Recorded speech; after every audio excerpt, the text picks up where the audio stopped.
Hey, what's up guys?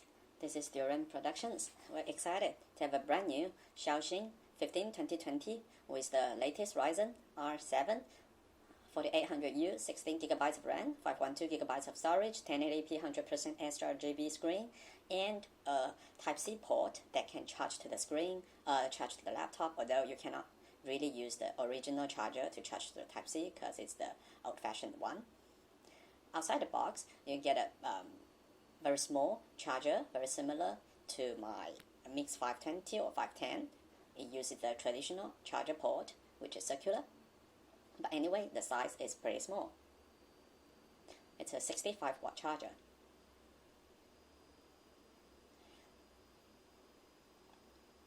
The laptop feels pretty light on hand, although it is weighted to 1.76 kilograms. Considering it is metallic at A side and plastic at the back side, the craftship is actually pretty okay. Although it is made by plastic at the back side, it is pretty solid at the back. Not like many cheap laptops, it is not really solid. You can see from that the screws at the back is silver, so if you are buying high-end, that will be great. There are two Type-A port and an SD card reader on the one side, and another side, one headphone jack, one HDMI, a Type-C, can be used for charging to the laptop, and a power cord cable.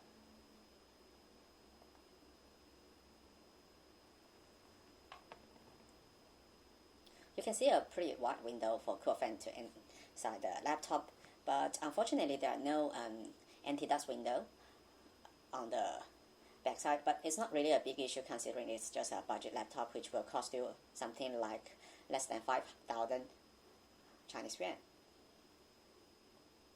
And you can just use one single hand to open the laptop easily. Currently we are not really setting up the laptop, it's brand new, but if you have to do any setup, it will power on automatically. The C side is fully just plastic. The screen is some kind of micro bezel screen.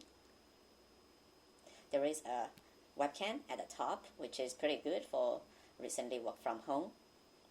There is a pretty long bar for sound bar. It looks pretty good. It doesn't look as good as the 14-inch version Xiaoxin, but it should be okay. The keyboard is a plus side. It has a numeric keyboard at the right side and pretty decent travel main keyboard. The only thing is that the 15-inch is a bit too small for including the numeric keyboard, and the key size are a bit small. But since you have the U-shaped keyboard cap, it is not too easy to mix input in your just daily work. The trackpad is also pretty plasticky. It's on the left side, which is kind of normal with this type of keyboard layout. It is pretty responsive, feels on hand. But the plasticky side makes you just feel less premium use this device.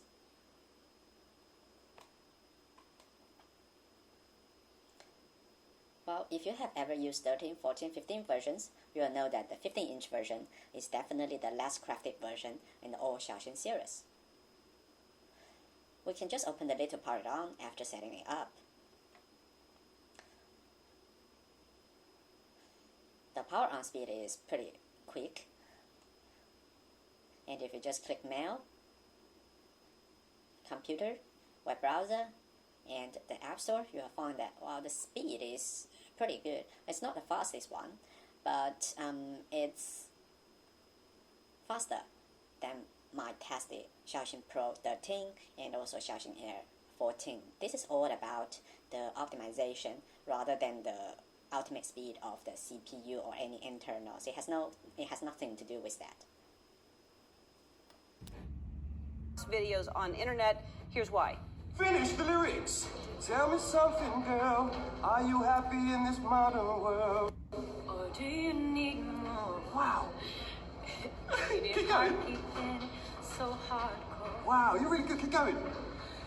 I'm off the deep end. Watch as I dive in. I'll never meet the ground. Wow. Crash through the surface when it can.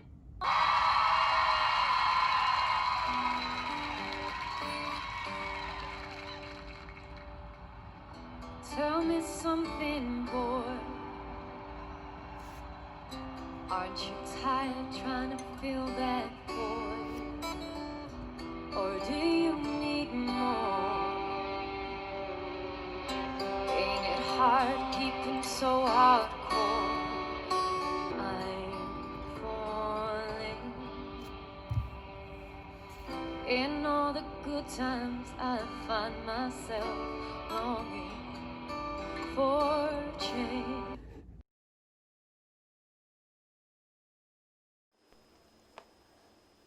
The overall sound quality is much better than the 13-inch Xiaoxin Pro.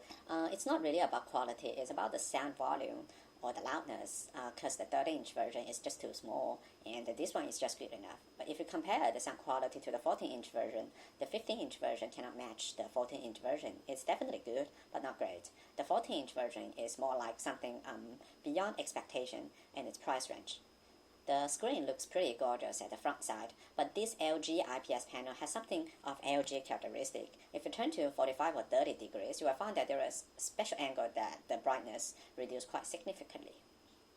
On top of the paper, the laptop get a 8-core 16-thread very amazing central processing unit inside with a very good integrated graphics, which is the highest spec we can get this year. The battery is amazingly large, 70 watt-hours, which will comfortably give you something like 10 hours plus idle time and definitely 6-7 hours plus light work time. But if you are not really using a lot, you could probably get 8 or 9 hours. But if you are using a lot, I think you will still expect something like 3 or 4 hours, which is good. There are 16GB DDR4 RAM on top of the motherboard, soldered on board, not user replaceable. Theoretically, it's 50 GB per second, but testing it should be around 30-40. The GPU has 512 shaders, which is pretty good, much better than any other AMD laptops, AMD processors. Coupled with 3200 RAM, it should give you proper MX50 plus gaming performance.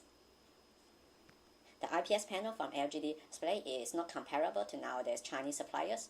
It has some special angles that viewing angle is just pretty bad. So, but it's not really a big issue considering its very low price range.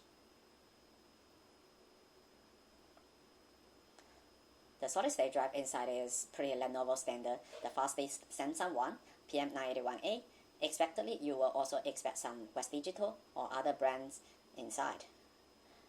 The Wi-Fi card is from Realtek. Well, nothing to say, it's a usable but not fast one. Just after some benchmark, things are pretty standard on the paper, very similar to the Xiaoxin Pro 13. For BMD raw speed test, you can see that the software is not really optimized for AMD. For Cinebench R15, you can see that the benchmarks are pretty good on paper.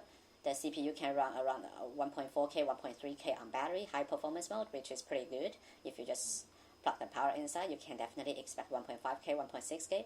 The good side is that the single score is very high, around 185, which will give you significant speed boost when you are just doing daily work.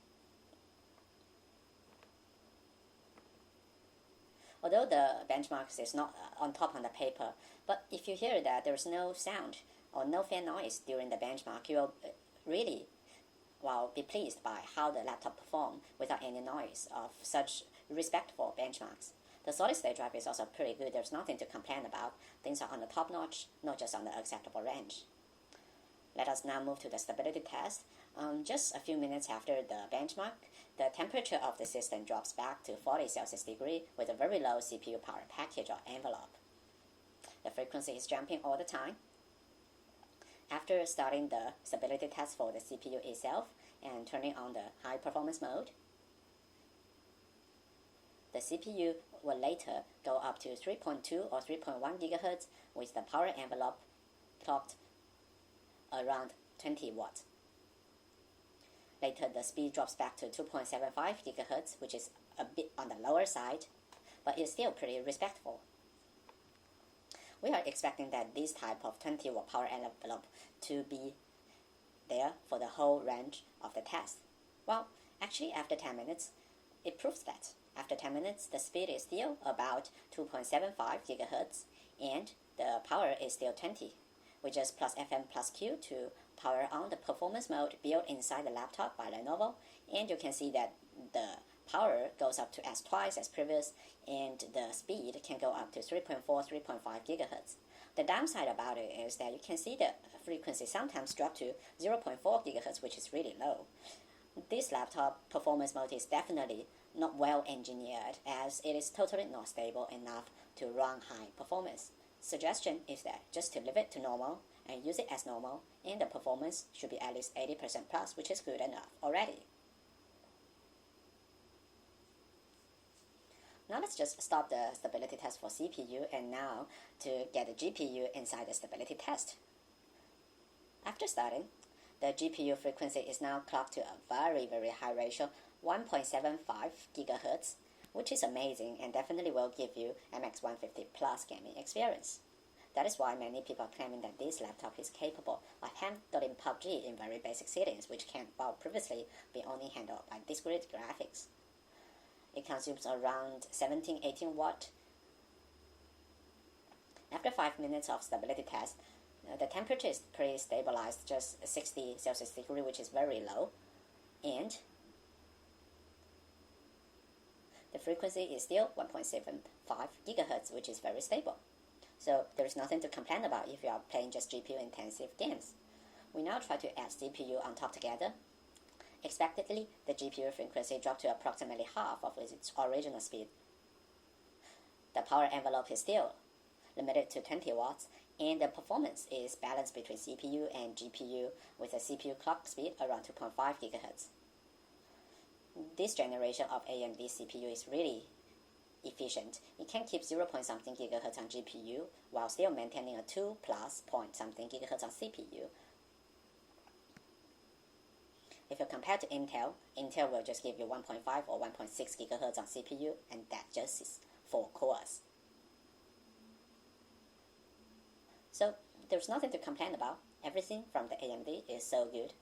Now let's open the performance mode by pressing FM plus Q. Well, you can see that the clock ratio goes high very quickly, both GPU side and CPU side. The frequency now seems like an APU on desktop. Still, the same issues happens again. It drops to something like very low frequency, 0.something gigahertz for both sides, after a short period of time, and then hit back to high frequency. This is just something that it hit the temperature wall. Thank you. Please just try to click subscription and like my video if you enjoy my video.